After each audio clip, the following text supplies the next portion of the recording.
one reporter asked him why you decide to play tennis and everything. It's so simple answer, but 12 years old to tell you that, because I love that game. He said everything with that. In 1994, the Raonic family emigrated from Yugoslavia to Canada. It was here a 6-year-old Milos Raonic would bypass a national pastime in favor of a game that would define his life and a country's sporting ambition. No, tennis, I never really watched it before. I got myself involved in it, and then I wanted to sort of be playing it all the time, and I think it appealed to me because there was the individual competition. It's you're responsible, that's it. We always told him, let's work on option. And option was, of course, for tennis was school. But we always considered school first option.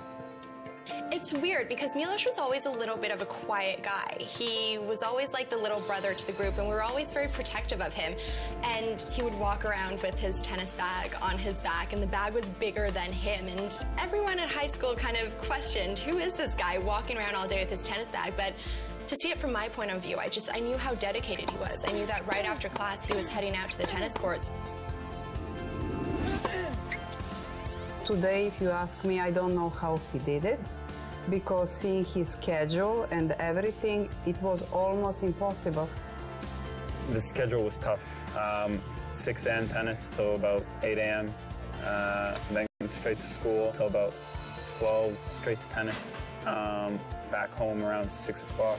And then I did more online schooling because the plan I made with my parents was school through the summer and do correspondence on top at night. And I managed to finish high school in 2 years. When he had that breakthrough on Australian Open, he had just exam prior that. He called us and said, I'm sending books home. At 12 years old is, I think, when I first said, you know, Milos, that's the best service motion in the world. You know, it depends on how bad somebody wants something, how hard they're going to work at it. Milos worked really, really hard at it. And he was driven. You know, he still is. You can see that. You know, he's still a pretty serious guy, but he's got that wry sense of humor at times. And he would pull some little practical jokes from time to time on me, not so much the other way around. Because sometimes I do get way too different when I go on court. I do dial in too much, and I am sometimes closed off to everything, and I don't accept things as easily. Whereas then off court, it can be a completely different person. Almost impossible. The guy, he won't let an argument go until he gets the final say. Even if you prove him wrong with stats, he'll still kind of come up with an argument where he doesn't look like he's wrong. It's just kind of, he hates to be wrong, hates to lose. That's the way he is. Like Milos, New Balance shares a humble history and a burning determination to make excellence happen. Founded more than 100 years ago, New Balance's philosophy has always remained strong to aid people in their pursuit of excellence, from helping Milos win a Grand Slam to propelling everyday athletes to achieve a personal goal. New Balance is committed to deliver innovative performance technology, which perfectly blends both function and fashion. So we picked Milos for a number of reasons, but one of the reasons we wanted that next generation of players, we were launching our tennis line at the time, and we wanted someone to build a brand with us. So as their game improved, our game would improve, if you will, at the same time. Milos happens to be a terrific young guy. We're very fortunate. He's got great parents who've raised a great young man. It's a great mix, beyond belief. Raonic beat compatriot and fellow young gun Vasek Pospisil to win in Washington. More evidence that Canada now has a golden generation. The kind of culture that's growing around Canadian tennis is really improving, and I think the respect and appreciation for the Canadian tennis player in Canada is really getting better, and I think it's leading more kids to want to play tennis. I just feel like a bit of a wind of change with the mentality, the Canadian mentality, and what we're expecting out of Canadian players. And you know, hopefully these guys just keep pulling everybody from the bottom up. In 2013, Raonic added former world number 3 Ivan Lubicic to his coaching team.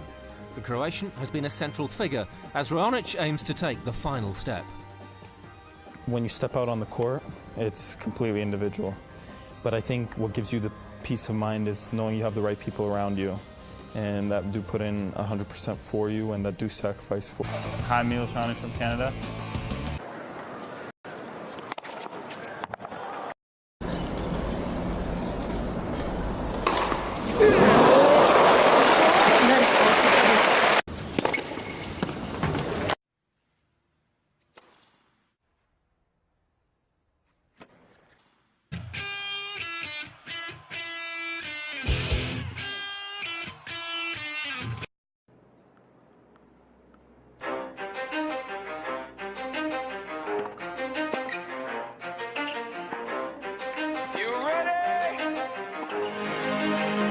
Let's go! Yeah. For those of you that want to know what we're all about, it's like this, yo. This is 10% luck, 20% skill, 15% concentrated power of will, 5% pleasure, 50% pain, and 100% reason to remember the name. He doesn't need his name up in lights, he just wants to be heard, whether it's the beat of the mic. He feels so unlike everybody else, alone, in spite of the fact that some people still think that they know him, but fuck him, he knows the code. It's not about the salary, it's all about reality and making some noise, making a story, making sure his click stays up. That means when he puts it down, Todd's picking it up. Let's go. Who the hell is he anyway? He never really talks much, never concerned with status, but still even in starstruck. Humble through opportunities given despite the fact that many misjudge him because he makes a living from writing raps. Put it together himself, but a picture connects, never asking for someone's help.